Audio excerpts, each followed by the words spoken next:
Hello friends, welcome to our YouTube channel. In this video I'm going to show you how you can fix your heating problem in your Infinix smartphone. If there is an APK app or any other app having problem, how you can delete that app and how you can scan all the apps in installed apps in your phone. Before watching this video, if you have not subscribed to our YouTube channel, then subscribe to it and like our video.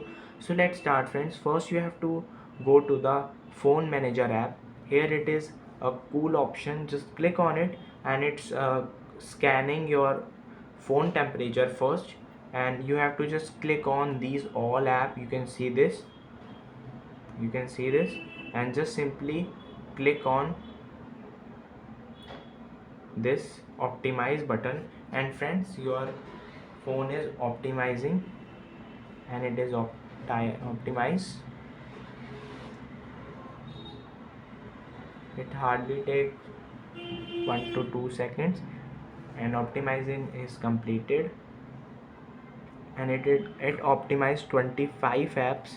I hope you like this video. If you like this video, then subscribe to our YouTube channel for more helpful tips and tricks videos. Thanks for watching.